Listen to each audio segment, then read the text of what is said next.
Welcome to day 21 of the Momentum Blueprint.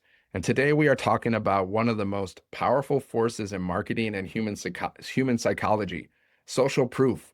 Social proof is the reason people trust strangers online, the reason certain brands grow faster than others, and the reason some creators convert consistently while others struggle even with great content. At its core, social proof answers one simple question every buyer has in their mind. Does this actually work for people like me? Most people don't buy because they are confused. They don't buy because they are unsure. And social proof removes that uncertainty faster than almost anything else. Social proof is not hype, it is evidence. It is not bragging, it is reassurance. And it is not about convincing people, it is about helping them feel safe taking the next step. Here is the mistake most beginners make. They think social proof only means big income screenshots, massive wins, or flashy results. That is not true. In fact, those type of posts often create more doubt for beginners because they feel unrealistic or unattainable. Real social proof is relatable proof. It shows progress, momentum, effort, learning, and transformation. It shows that real people are taking action, getting results, and moving forward, even if those results are small at first. People don't need perfection, they need possibility. Social proof works because humans are wired to look to others when making decisions. When we see someone similar to us succeed, our brain says, maybe I can do that too. When we see consistent patterns of people benefiting from a product, service, or idea, our resistance drops. This is why reviews exist. This is why testimonials matter and why word of mouth has always been the strongest form of marketing. Online, your content becomes that word of mouth.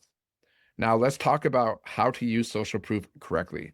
First, always lead with story, not results.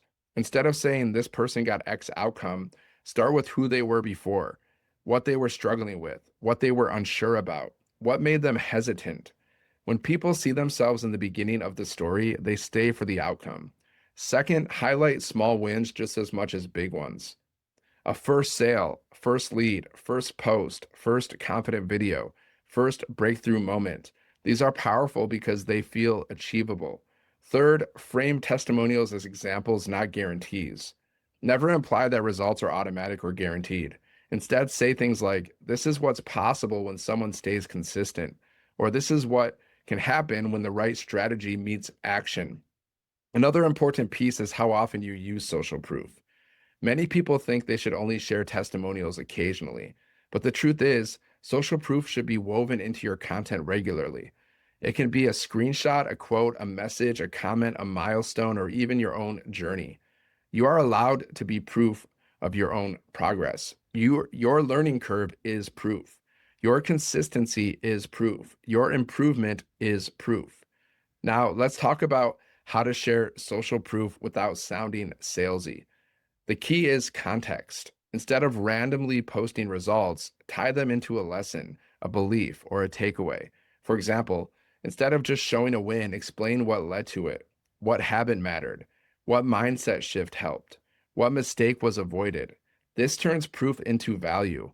Another way is to share social proof as encouragement. Say things like, if you're feeling stuck, this is a reminder that progress is happening for people who keep going. That feels supportive, not pushy. Here is a simple framework you can use. Start with a relatable thought or question. Share the proof, then connect it to a broader principle. End it with a soft invitation. This keeps your content human and grounded. Remember, people are not buying the result. They are buying belief. They are buying confidence that this path makes sense. Your action step today is very simple, but powerful. Choose one piece of social proof you already have. It can be your own progress, a message from someone you helped, a comment on your content, or a result from someone using what you teach. Turn it into a short story. Share where that person started, what changed, and why it matters. Then post it with intention. Do not over explain. Let the proof speak, supported by clarity and honesty. Social proof is not about showing off. It is about removing fear and doubt. It is about saying, you are not alone. This works for real people and progress is possible. When you use social proof with integrity, consistency, and empathy, it becomes one of the most effective tools you will ever use in digital marketing. That is why this lesson matters and why mastering it will change the way people respond to your content.